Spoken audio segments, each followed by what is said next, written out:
Phone tapping కేసులో additional SP తిరుపతన్నకు supreme court bail మంజూరు చేసింది. ఈ కేసులో బెయిల్ కోసం తిరుపతన్న సుప్రీంకోర్టును ఆశ్రయించారు. 10 నెలల నుంచి తిరుపతన్న జైల్లో ఉన్నారంటూ ఆయన తరపు న్యాయవాదులు సుప్రీంకోర్టులో వాదనలు వినిపించారు. వాదనల అనంతరం తిరుపతన్నకు ధర్మాసనం బెయిల్ మంజూరు చేసింది.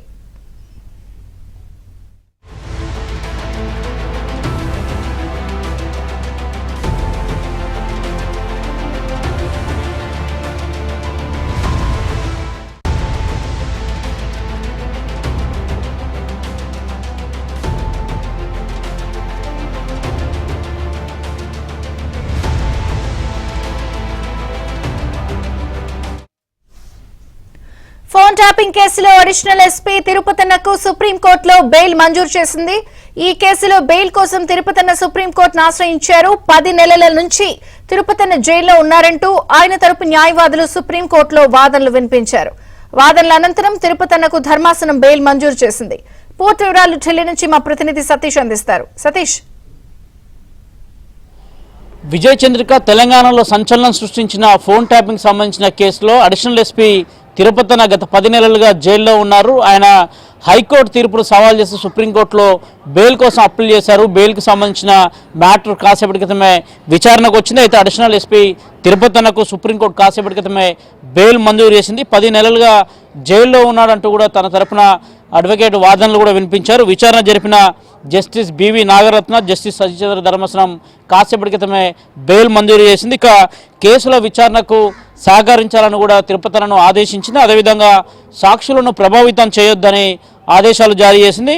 అవసరమైతే ట్రయల్లో మరికొన్ని షరతులు విధించాలని కూడా హైకోర్టుకు కూడా ఆదేశాలు జారీ చేసింది. ఇక బెయిల్ను తెలంగాణ ప్రభుత్వం మొదటి నుంచి కూడా విచారణ సందర్భంగా వ్యతిరేకిస్తూ వచ్చింది. తెలంగాణకు తరపున సీనియర్ న్యాయవాది సిద్ధార్థ లూత్రా వాదనలు వినిపించారు. ఈ కేసులో ఇంకా సాక్షులను విచారించాల్సి ఉంది. అదేవిధంగా దర్యాప్తు కూడా కొనసాగుతుంది. ఈ నేపథ్యంలోనే ఆయనకు బెయిల్ మంజూరు చేయొద్దని కూడా తెలంగాణ తరపున వాదనలు వినిపించినప్పుడు కూడా ఎక్కడ కూడా ఆ వాదనను తీసిపారేసింది. దాదాపు విచారణ ఎప్పుడు పూర్తవుతుందో అని చెప్పాల్సిందిగా కూడా సుప్రీంకోర్టు ఆదేశాలు జారీ చేస్తే ప్రధానంగా విచారణకు సంబంధించి మొత్తం ఫోన్ ట్యాపింగ్ వ్యవహారం అంతా కూడా మరో 4 నెలల్లో పూర్తి చేస్తామని కూడా కోర్టు ముందు చెప్పడంతో ధర్మాసనం స్పష్టంగా కూడా విచారణ త్వరితగతన పూర్తి చేయాల్సింది కూడా ఆదేశాలు జారీ చేసింది. ఈ కేసులో తిరుపతన్న దాదాపు 10 నెలల నుంచి కూడా జైల్లో ఉన్నారనేది కూడా ఆయన తరపున న్యాయవాది కూడా వాదనలు వినిపించారు.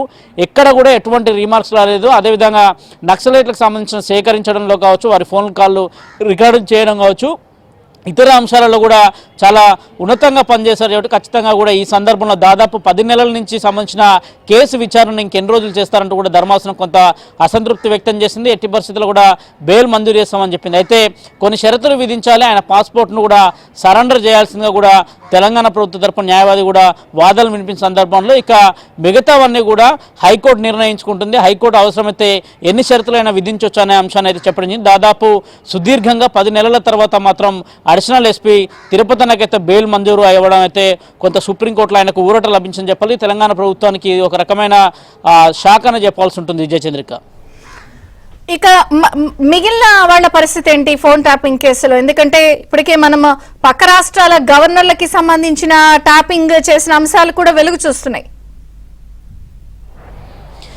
ఖచ్చితంగా ఈ కేసులో తిరుపతన్న హైకోర్టుకు భుజంగరావు కావచ్చు, ఇతరులు వెళ్ళిన సందర్భంలో హైకోర్టు వారి బెయిల్ని రిజెక్ట్ చేసింది. అనంతరం తిరుపతన్న కూడా అనేక మార్లు హైకోర్టును ఆశ్రయించారు. హైకోర్టును ఆశ్రయించిన సమయంలో ఎక్కడ కూడా వారికి బెయిల్ మంజూరు కాలేదు. హైకోర్టులో తెలంగాణ ప్రభుత్వం తరఫున కూడా అనేక వాదనలు వినిపించారు. కేసు విచారణ జరుగుతుంది.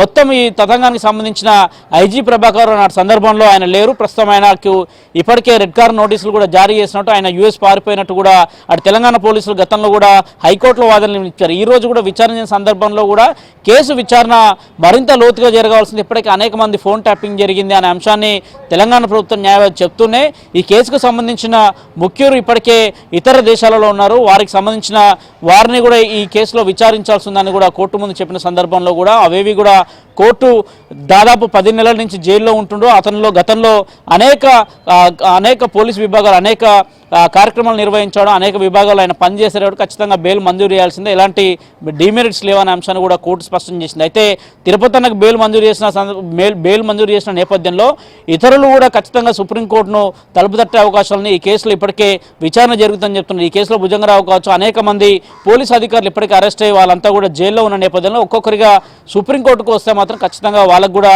సుప్రీంకోర్టులో ఈ ఆర్డర్ని బేస్ చేసుకునే బెయిల్ వచ్చే అవకాశాలను, అయితే ప్రభుత్వం ఇప్పటి వరకు జరుగుతున్న ఇన్వెస్టిగేషన్ సంబంధించిన అంశంలో మాత్రం ప్రభాకర్ రావుకు సంబంధించి అదేవిధంగా మరికొంతమందిని కూడా విచారించాల్సింది, వాళ్ళు ఇంకా కోర్టుకు ఇంకా వారు ప్రస్తుతానికి ఇక్కడ లేరు అనే అంశాన్ని చెప్పిన నేపథ్యంలో ఇక ఇతరులు అరెస్ట్ అయిన అధికారులు ఏం చేస్తారో, ఒకవేళ హైకోర్టులో మరోసారి పిటిషన్ వేస్తారా, హైకోర్టు ఒకవేళ మరోసారి పిటిషన్ తిరస్కరిస్తే సుప్రీంకోర్టు తలుపులు తడతారనేది కూడా చూడాల్సి ఉంటుంది. ఖచ్చితంగా సుప్రీంకోర్టు తలుపులు తడితే మాత్రం సేమ్ అడిషనల్ ఎస్పీ తిరుపతినకు ఏదైతే షరతులు విధించారో అవే షరతులు ఇతర నిందితులకు కూడా విధించే అవకాశాలు చాలా స్పష్టంగా కనిపిస్తున్నాయి. విజయచంద్రిక. Thank you Satish.